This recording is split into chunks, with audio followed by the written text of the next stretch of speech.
Before we get into today's story, be sure to like and subscribe. Thanks. As discussed in a previous video entitled What Was Revealed from the Papal Vaults, the leadership of the Catholic Church in Vatican City were passive and potentially accepting of the tragedies enacted by the Nazi German regime throughout the duration of the 1930s and 40s.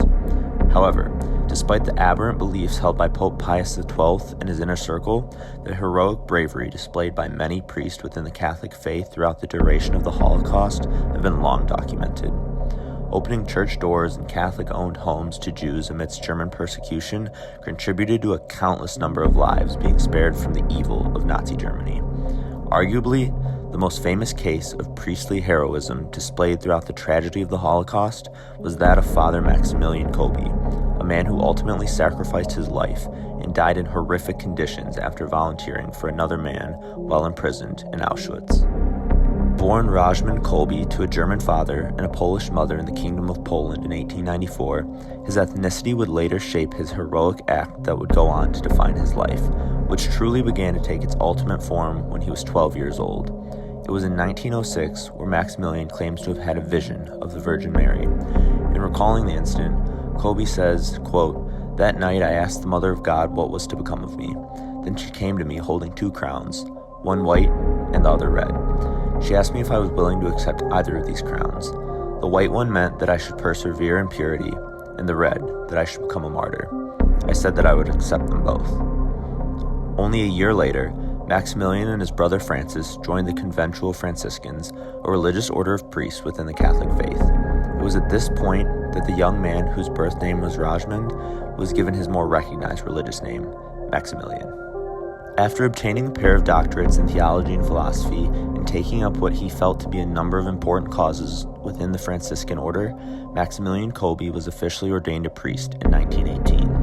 He began a series of missionary campaigns throughout Asia throughout the early 1930s and eventually returned to his home country in Poland later that decade. Once war began to ravage his country, Kolbe remained one of the only few priests who chose not to flee the monastery in which they resided. Kolbe converted the monastery into a makeshift hospital and as a result was arrested by German forces for almost 4 months in 1939.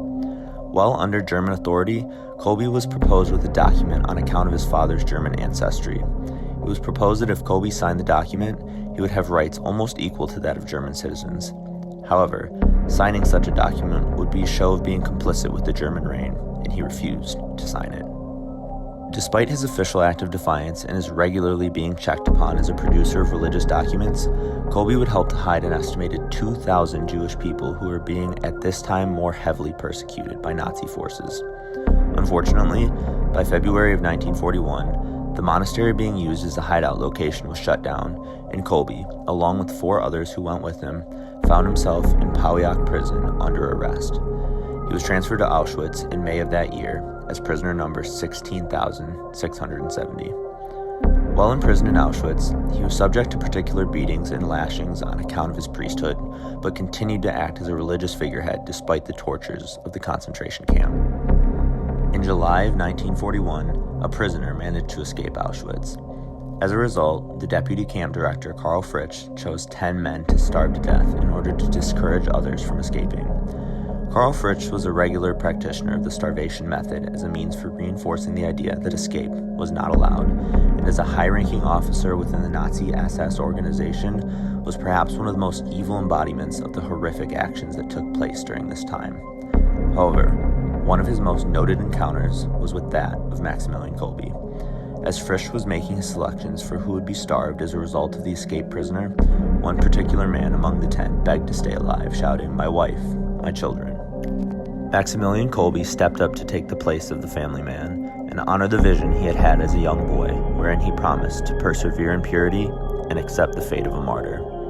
An assistant janitor at the time reported that Kolbe led the men in prayer and stood or kneeled in the center of the cell calmly whenever guards entered to check the bunker. After 2 weeks, only Kolbe had survived, at which point he was given a lethal injection of carbolic acid, which he accepted by calmly raising his left arm. He was later canonized as a Catholic saint and was nominated as the patron saint of radio operators, families, prisoners, political prisoners, and drug addicts, among a number of other causes. His attributes, symbols gathered as representatives of the individual's lives and actions, consisted of, among other things, his Auschwitz prisoner's uniform and identification badge.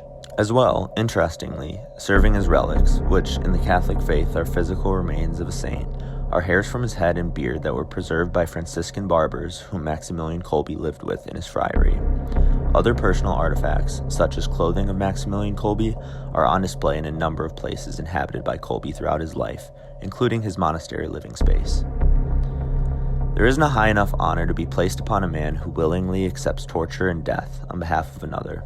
Maximilian Kolbe epitomized the idea that no matter your position in life, the reverberations of your actions can improve the lives of many, and that heroism doesn't lie in the act of overcoming evil, but unwaveringly staring it down when faced with impossible circumstances. In the case of Maximilian Kolbe and many others who were forced to endure the tragedies of the Holocaust, their bravery, unfortunately, cost them their lives.